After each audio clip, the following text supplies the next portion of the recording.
శ్రీ మహాగణాధిపతయే నమః శ్రీమాత్రే నమః మాచిరాజ్ భక్తి ప్రేక్షకులందరికీ నమస్కారం.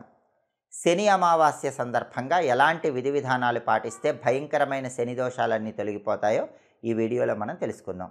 2025 సంవత్సరం మార్చి 29వ తేదీ శనివారం అమావాస్యతో కలిసి వచ్చింది.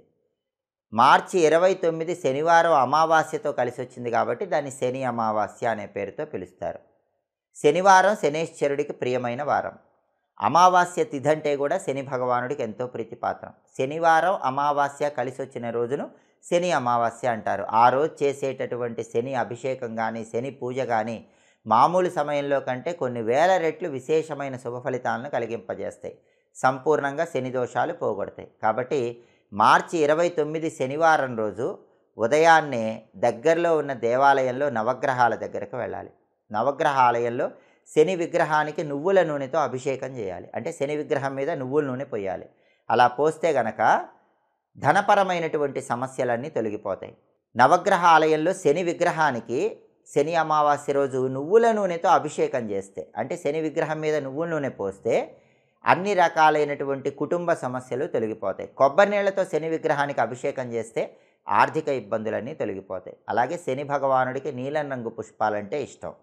కాబట్టి మార్చి 29 శనివారం నవగ్రహ ఆలయంలో శని విగ్రహం దగ్గర పాదాల చెంత కొన్ని నీలం రంగు పుష్పాలుంచి నమస్కారం చేసుకోండి.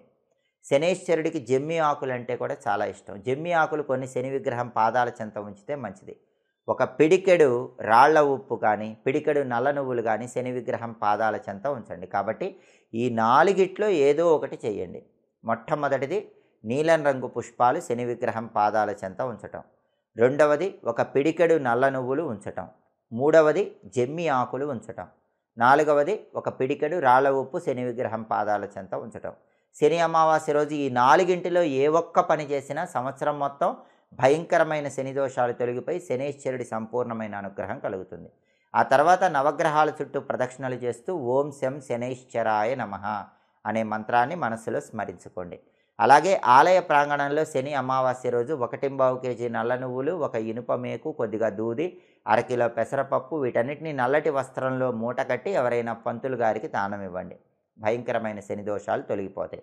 అయితే దేవాలయానికి వెళ్ళలేని వాళ్ళు ఏం చేయాలి? ఇంట్లోని శని దీపాన్ని వెలిగించుకోవచ్చు. ఇంట్లో శని దీపం ఎలా పెట్టాలి? శనేశ్వరుడికి ఇష్టమైన దిక్కు పడమర దిక్కు. శనికి ఇష్టమైన అంకె 8.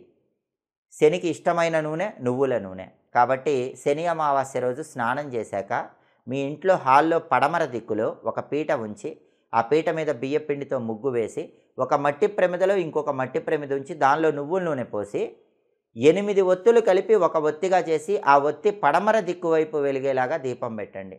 అలా 8 ఒత్తులు కలిపి ఒక ఒత్తిగా చేసి ఆ ఒత్తి పడమర దిక్కు వైపు వెలిగేలాగా హాల్లో శని అమావాస్య రోజు దీపం పెడితే దాన్ని శని దీపం అంటారు. దేవాలయానికి వెళ్ళలేని వాళ్ళు ఇంట్లోనే ఈ శని దీపాన్ని వెలిగించుకోండి.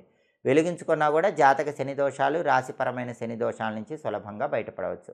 కుదిరితే శని దానం ఇవ్వండి, ఉత్తమ ఫలితాలు కలుగుతాయి. అలాగే దేవతా వృక్షాలైన రావి చెట్టు, జమ్మి చెట్టు శనేశ్వరుడికి ప్రియమైన వృక్షాలు. ఆ వృక్షాల దగ్గర దీపాలు వెలిగించుకోవటం, రావి చెట్టుకు జమ్మి చెట్టుకు ప్రదక్షిణలు చేయటం ద్వారా కూడా ఉత్తమ ఫలితాలు కలుగుతాయి. శివుడు ఎలా అభిషేక ప్రియుడో, విష్ణువు ఎలా అలంకార ప్రియుడో, సూర్యుడు ఎలా నమస్కార ప్రియుడో, గణపతి ఎలా తర్పణ ప్రియుడో, శని భగవానుడు అలా స్తోత్ర ప్రియుడు. ఎన్ని చేసినా ఆయనకి స్తోత్రం చదివితే ఆయన అనుగ్రహం తొందరగా కలుగుతుంది. కాబట్టి దశరథ శని స్తోత్రం ఆయనకి ఎంతో ఇష్టమైన స్తోత్రం.